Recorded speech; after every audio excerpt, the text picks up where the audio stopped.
अस्सलाम वालेकुम जी, आप देख रहे हैं वॉइस ऑफ सियालकोट और मैं हूं नदीम गौरी। सियालकोट में इलेक्शन की मुकम्मल सूरत हाल, आज का दिन कैसा गुजरा, आज हम आपको बताएंगे कि सियालकोट के अंदर सुबह के टाइम कचहरी में क्या रौनक थी, किस तरह गुलपाशियां की गई। ऐसे ही लग रहा था जैसे कोई शादी का समा है। कौन कौन सी पार्टी सुबह आई और उसका किस तरह इस्तकबाल किया गया, और उसके बाद हम आपको वो भी दिखाएंगे पाकिस्तान तहरीक इंसाफ के जब रहनुमा अपने कागजात नामजदगी जमा करवाने के लिए आए तो वहां पर उस वक्त माहौल क्या था, उनके साथ किस तरह का बैरियर जो गिरे हुए हैं, ये किस वजह से गिरे हुए हैं। सुबह यहाँ पे फूलों की बरसात हो रही थी, इस वक्त ये बैरियर गिरे हुए हैं, क्या हो गया ऐसा। तो यासिर रजा भी मौजूद है, मुकम्मल डिटेल आप। यासिर भाई जी वालेकुम। अच्छा यासिर भाई, सुबह के टाइम क्या माहौल था, पहले हमारे नाज़रीन को ये बता दें कि आज आपकी आंखों ने, हम लोग सुबह से इकट्ठे थे, सुबह के वक्त क्या क्या देखा आपने। सुबह जब आगाज हुआ तो क्योंकि अभी कागजात नामजदगी जिन उम्मीदवार ने हासिल किया आज वो जमा करवाने आए और बड़ा अच्छा माहौल हमें देखने को मिला कि गुलपाशी हो रही है, बल्कि नोटों की बरसात भी की गई है। इसके साथ साथ ढोल की ताप पर जो मनचले कारकुन है उन्होंने बगला भी डाला है,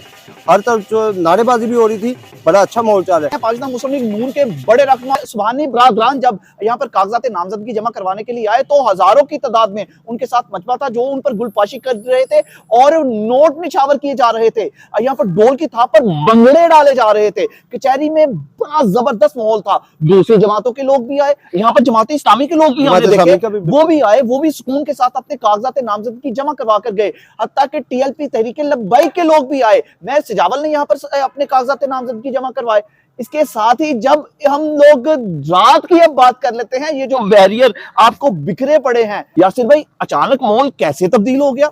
बिल्कुल ऐसे ही है कि जब हम ये तमाम कवरेज कर रहे थे तो फिर इसी लॉन में ये डीसी कम्प्लेक्स में हम जो चंद दोस्त है वो हम खड़े थे, तो जगह हम देखा कि पुलिस की बड़ी नफरी जो है ना वो उसने डीसी ऑफिस को इस तरह घिराव किया है कि पता नहीं शायद किसकी गिरफ्तारी जो है ना वो अमल में लाई जा रही है। हम भी क्योंकि मौके पर मौजूद थे, हमने भी ये सारा मंजर अपने कैमरे की आंख में इसको बंद किया है, महफूज किया है। जब हम पहुंचे तो हमें पता चला कि जो पसरूर से जिनका तलक था वो साबिक एमपी थे मुनव्वर गिल, उनके बेटे जो है हैदर अली गिल, जिनका नाम बताया जा रहा है, वो एडवोकेट भी हैं।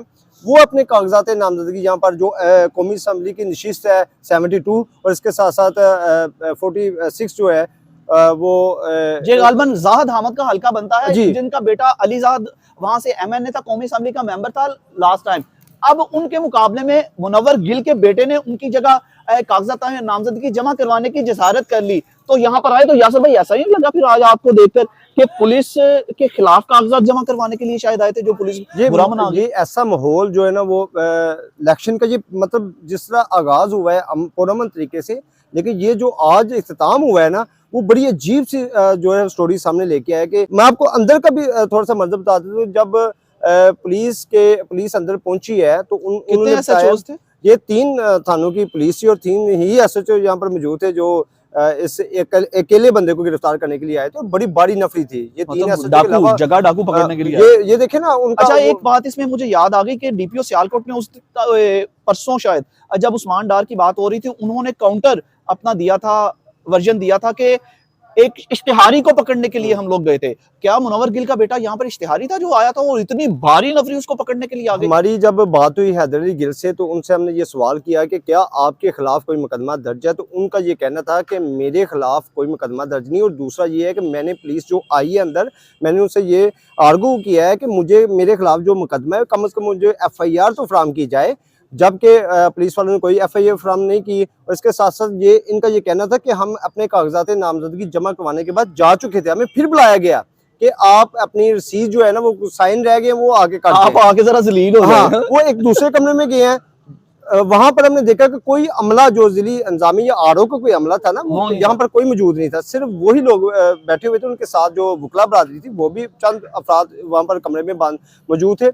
तो जब हमारी हैदर अली से बात हुई तो उन्होंने ये कहा है कि मैं अपने आज भी कदमों पे खड़ा है, मुझे गिरफ्तारी से कोई डर नहीं है, मैं गिरफ्तारी देने को तैयार हूं, लेकिन कम से कम मुझे मेरा कसूर बताया जाए। डीपीओ सियालकोट की जानिब से उस दिन तो बताया गया कि इश्तिहारी को पकड़ने के लिए उमर डार के घर गए, लेकिन ये बात वाज़ह नहीं हो जाती कि उस्मान डार जैसे उस दिन मतलब चीख के कह रहे थे हमारा मुकाबला मैदान में आकर करो, इस तरह की ये रियासती दहशतगर्दी में आएगा। ये क्या कर रहे हैं, ये अब ये देखें ना, ये तो अब पुलिस को मतलब सियासी तौर पर जो है वो इस्तेमाल किया जा रहा है यकीनी तौर पर। और पुलिस का अवाम जो है ना इस वक्त वो ये तासर अच्छा पुलिस की जानिब से नहीं जा रहा। मतलब सुबह के टाइम यही पुलिस प्रोटेक्शन पे लगी हुई थी, रात के टाइम यही पुलिस डंडा पकड़ के उनको गिरफ्तार करने के लिए आ गई। ये क्या दो फेसेस देखने में मिल रहे हैं, इस तरह होना नहीं चाहिए।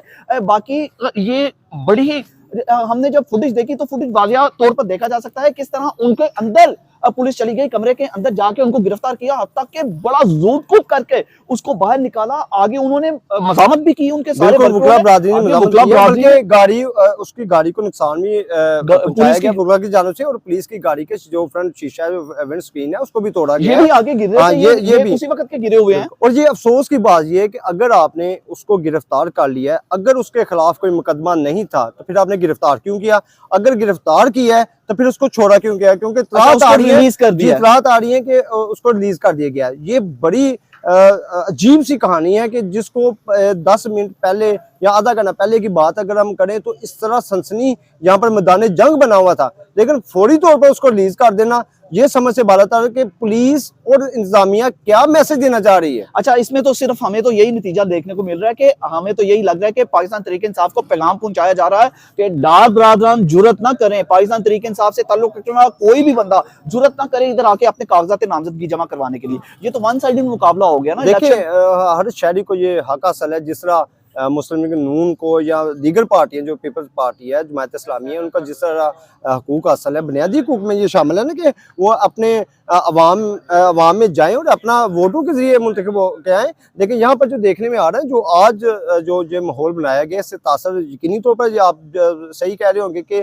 तासर ये दिया जा रहा है कि कोई एक ही सियासी जमात को जो है ना वो टारगेट किया जा रहा है। इस पे इलेक्शन कमीशन को भी एक्शन लेना चाहिए। इसके साथ साथ जो हमारी अदलिया है और इसके साथ इंतजामिया को भी होश के नाहन लेने चाहिए। अगर किसी के खिलाफ कोई FIR दर्ज है तो कानून के मुताबिक कार्रवाई करनी चाहिए। जी, यहाँ पर आपने मुकम्मल डिटेल हमने आप तक पहुंचाने की कोशिश की कि सियालकोट के अंदर आज मुकम्मल पूरा दिन क्या क्या होता रहा, कैसे कैसे होता रहा और कौन कौन करता रहा, ये सारी मुकम्मल डिटेल हम रोजाना की बुनियाद पर आप तक पहुंचाते रहेंगे। फिलहाल इस स्टोरी से अपने भाई नदीम गोरी को यासिर रजा के साथ इजाजत दीजिए।